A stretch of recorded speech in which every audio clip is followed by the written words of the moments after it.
एक सुंदर जंगल में नीलू चिड़ा और सोनी चिड़िया अपने दो प्यारे बच्चों पीहू और पिंकू के साथ रहते थे। उन्होंने बड़ी मेहनत से मिर्चियों का एक लहलहाता खेत तैयार किया था, लेकिन पिछले कुछ दिनों से एक अजीब समस्या आ रही थी। रोज सुबह जब वे उठते तो देखते कि खेत की सबसे अच्छी मिर्चियां गायब है। सोनी, मेरा तो दिमाग काम नहीं कर रहा है। आखिर हमारी मिर्चियां जा कहाँ रही हैं?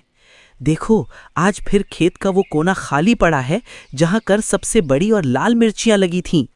मैं रोज सुबह से शाम तक धूप में पसीना बहाता हूँ, एक एक पौधे को पानी देता हूँ ताकि हमारे बच्चों को अच्छे कपड़े और खाना मिल सके। लेकिन ये चोर तो हमारी सारी उम्मीदों पर पानी फेर रहा है। अगर ऐसा ही चलता रहा तो मंडी में बेचने के लिए हमारे पास कुछ नहीं बचेगा।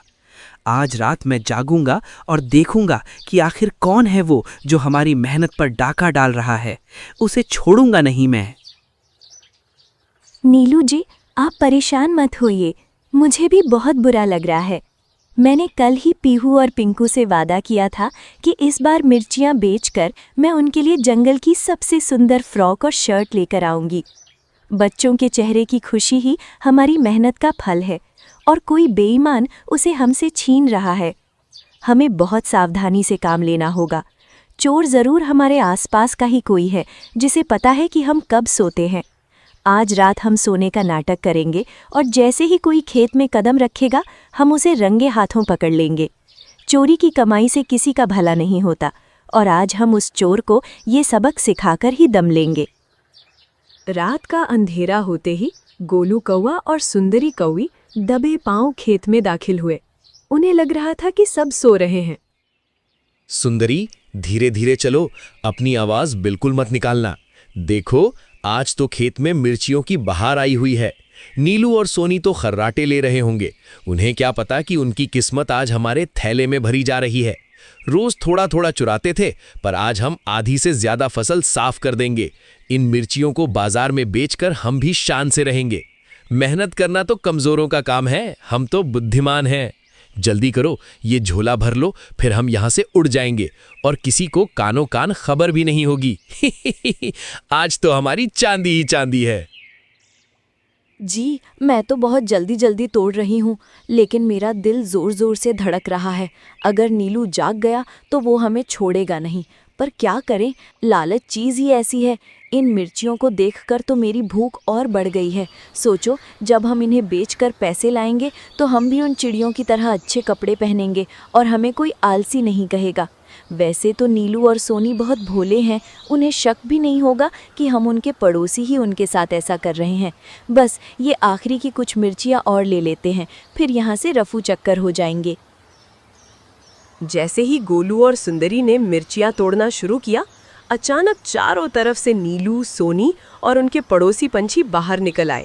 पकड़ो पकड़ो, देखो ये रहे चोर। पीहू दीदी, देखो ये गोलू अंकल और सुंदरी आंटी हमारी मिर्चियाँ चुरा रहे हैं। इन्होंने ही हमारे नए कपड़ों के पैसे चुराए हैं। पापा, इन्हें मत छोड़ना, इन्होंने हमें बहुत रुलाया है। ये गंदे कौवे रोज़ हमारी मेहनत खाते हैं। आज इन्हें ऐसी सज़ा दो कि ये दोबारा हमारे खेत की तरफ देखें भी नहीं। देखो, इनके पास तो बड़ा सा थैला भी है। इन्होंने तो बहुत सारी मिर्चियाँ तोड़ ली हैं। मारो इन्हें, खूब मारो। अच्छा, तो तुम हो वो चोर? शर्म नहीं आती अपने ही पड़ोसियों का हक मारते हुए? हम दिन भर धूप में काम करते हैं और तुम रात को डाका डालते हो। आज हम तुम्हें पुलिस के पास नहीं देंगे, बल्कि आज पूरा जंगल तुम्हारी पिटाई देखेगा। ये लो, ये हमारी मेहनत का फल है। और ये लो उन आंसुओं के लिए जो तुमने मेरी पत्नी की आंखों में दिए। आज तुम्हारी सारी चालाकी झाड़ दूंगा। मारो भाइयों इन आलसियों को, इतना मारो कि इन्हें मेहनत की कीमत समझ आ जाए। चोरी करना भूल जाओगे तुम दोनों। गुस्से में भरे नीलू, चिड़ा और बाकी पंछियों ने कौवों को घेर लिया और उनकी जमकर धुनाई शुरू कर दी। ओए माँ, छोड़ दो नीलू भाई, मर गए। सुंदरी भागो, बचाओ हमें। हम कसम खाते हैं आज के बाद कभी चोरी नहीं करेंगे। हमें माफ़ कर दो, हमसे बहुत बड़ी गलती हो गई।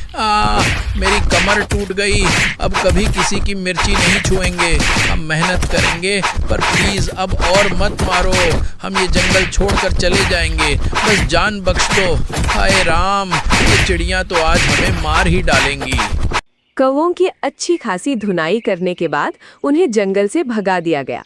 नीलू और सोनी ने खुशी-खुशी अपनी फसल बेची।